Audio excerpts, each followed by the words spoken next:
Hey y'all, how are all my beautiful friends doing? I hope y'all all are having a great day and welcome back to Crime Time with Mal. Today has been crazy. I have been gone all day dealing with car issues. If you follow me on Instagram, you know exactly what I'm talking about. I'm not gonna bore y'all with my troubling car issues, but it's been 4 years in the making and I'm about ready to drop it off in the lake by my house, okay? And just tell the company to come get it. But we do have a party planned on Saturday for my bonus daughter, my husband's daughter. She is graduating high school, or she just graduated high school, and her birthday is coming up. She'll be 18. I can't believe it. So we are celebrating her on Saturday and I am pumped.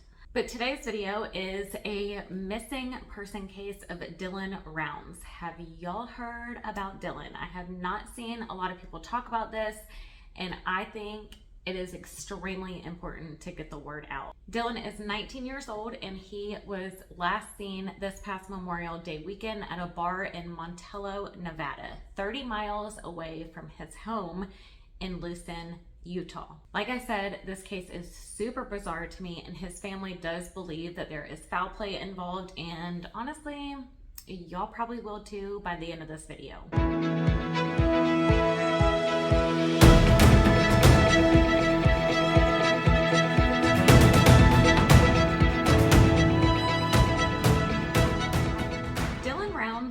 Not your typical 19-year-old. He is an old soul. He loves farming. He's not really a partier, and he wakes up early every single morning to work on his farm. His parents live in Idaho, which is where Dylan is originally from, but he moved from there to go to Lucin, Utah to follow his dreams in farming. Now, to say Lucin is a rural town is an understatement. It is literally a ghost town. It was abandoned in the 70s and it used to be an old railroad community, but nobody has really lived there. There is literally nothing there. From what I have found online, there's like a handful of people that actually live in this town.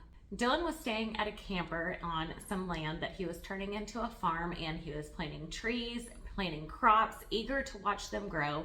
He also dug out an area in the ground and planned to turn that into a pond and stock it with some fish to go fishing. Dylan was last seen Saturday, May 28th, 2022, and that previous Wednesday on May 25th, Dylan's family says that he made several calls to multiple different family members saying that he had a strange run-in with a guy on a gravel dirt road. Dylan was driving down this road in his maroon Ford 4x4 pickup when this guy, barefoot, walking down the road, ended up flagging him down and asked Dylan if he could use his phone. He said that the guy was acting very erratically and seemed dangerous and seemed to be high. He also asked Dylan if he could have a ride, but Dylan declined the ride. The man was later spotted in Montello, Nevada, and he was said to be asking multiple different people about Dylan. He is also said to have gotten a ride from Nevada to Dylan's camper on Saturday, the day that Dylan was last seen.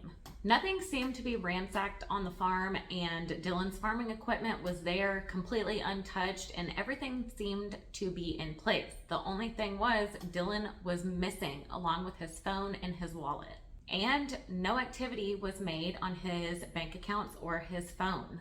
Now, allegedly, they found out this guy's name was Chase Vinstra. Now, I don't know if this is the same Chase. If y'all 100% for sure know, make sure you leave it in the comments down below. But I found some things online saying that in 2016, Chase has had some run-ins with the police. And it is said that he had some warrants out for his arrest and he was hiding in an attic of a house. And he got arrested for DV, assault, as well as stalking. And as of currently, the beginning of June, he was arrested just a few days ago, and the charges are not known, at least to me as the time I am filming this video. We don't know what his charges are, but I do know that they are unrelated to Dylan's disappearance. This is a response from Chase that I found on Facebook, and people were coming for this guy, y'all, and eventually he did delete all of his Facebook accounts. You cannot find him anywhere, and I can't say I blame him. Now, according to this, he says he has proof. He was 200 miles away that Saturday that Dylan went missing, and he has no idea where he is, and he is Dylan's friend. And apparently that's true because Dylan's mom, Candace, posted an update on her Facebook saying that Chase has been questioned by the police and he was 100% cleared in any involvement in Dylan's disappearance. Now, Dylan's maroon 4x4 pickup truck was found at his farm, but what's weird about this is it seemed to have been pressure washed. Like the tires, the outside, the bed of the truck, everything was pressure washed. And the reason why they know this is because the day before Dylan disappeared, there was a huge thunderstorm at this area, and obviously it was raining, so the pickup truck traveling on a dirt road would have been muddy. Everything would have been muddy, but it was clean. Also, the ground where the truck was seemed to have been smoothed out by this pressure washer. There were no tracks from the tires in it. Also, there were no footprints. It was just smooth. The only thing in the dirt was a trail of water that had been running out of the bed of Dylan's truck. Now, this is just my opinion, but it seems like somebody was covering up the tracks, either from a vehicle or a person that would have been left behind in the mud. Also, Candace, Dylan's mom, is 4'11". She sat in the driver's side of Dylan's pickup truck and noticed that the seat was pushed forward, like way too forward for Dylan being 5'10" to have fit in that driver's seat. She also noticed that the transfer case, the stick thing that you put in drive, forward, park, etc. Okay, so that was put in the 4x4 mode. That says that Dylan was not the last person that drove his truck, because his truck recently just had a rebuilt transmission put into it, and the transfer case was not even operating correctly. The 4x4 mode was not even working, and Dylan would have known this because it hasn't been working for quite some time. So there's no way he would have been the one to put his truck in that mode. Allegedly, Elko County Sheriff's Department hasn't even offered their assistance. They only showed up one time when Candace called 911 because she received a tip that Dylan was being held in a home in Montello, Nevada, and the family threatened that they would just take matters into their own hands. The family has literally begged and pleaded this police department for them to search the places of interest that the people from the town of Montello, Nevada, has called in tips about. I mean, I'm sorry, but isn't that their job, to follow through with tips that are called in? And according to Dylan's dad, Box Elder County Sheriff's Department did help search. I believe it was last week. They brought in 3 helicopters, a plane, cadaver dogs, and they also had search parties on the ground. But they called off the search because they said that they were 95% sure that there was no sign of Dylan in a 3 to 5 mile area. But Dylan's boots were found 5 miles away from his camper. 5 miles in the middle of nowhere behind a dirt pile. So then why would he take off his shoes if he was not in the area or if there was no foul play involved? Why would he literally take off his shoes in the middle of nowhere?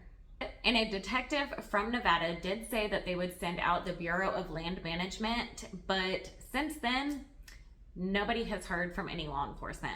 His family is desperate for answers, and they are holding searches on their own. As of now, they're holding searches. And if you are interested to help search, I will leave their Facebook group down below. There's information about the searches and where they are, when, all the details you need to know. I think it's Find Dylan Round's official page, something like that. I'll leave it linked down below if you're interested to help in search for Dylan. The family is also putting up a reward for $20,000, and Dylan's dad says he is ready to give this reward away as long as he can find his son. This reward will go to anyone that leads them directly to Dylan. He said it is burning a hole in his pocket, and he's ready to give it away and find his son. Dylan is 5 feet 10 inches tall. He's approximately 160 pounds with brown hair and brown eyes. He was also, I believe, wearing jeans, a black shirt, and a black flannel jacket. He's typically known to be wearing dark clothes. Again, y'all, to me, this is super, super strange, and I do think there is foul play involved. Obviously, I don't think it's Chase, to be completely honest with you, especially if the police released him. If he says he has proof, apparently he has some proof that he wasn't around. He was 200 miles away from Dylan. But that's just my opinion. I don't know. Have y'all heard about this? What are your thoughts and opinions? Please remember to keep it respectful down below. Do not say anything mean or nasty. We are all adults. We can all just have our difference of opinions, but still please be respectful.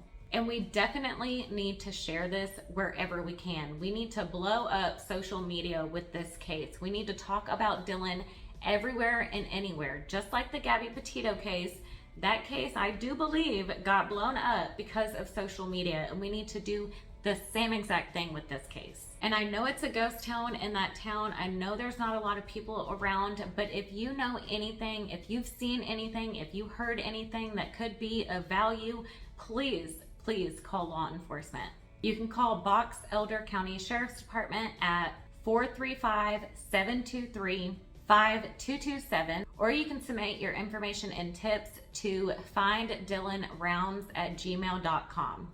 Please help this family and spread the word about Dylan. My thoughts and prayers are with them, and I hope that they can get answers soon. I hope they find Dylan. This just is completely heartbreaking and completely crazy. Also, don't forget to subscribe to my channel if you haven't already subscribed. I would love to have you join this amazing community I have over here, and hit that bell notification so you don't miss whenever I upload a video, and also hit that like button again to bring awareness to Dylan and let it get out there into the YouTube algorithm. But thank you so much for watching. I love each and every single one of you. I hope you'll have an amazing weekend, and I will see you next week. Bye, y'all.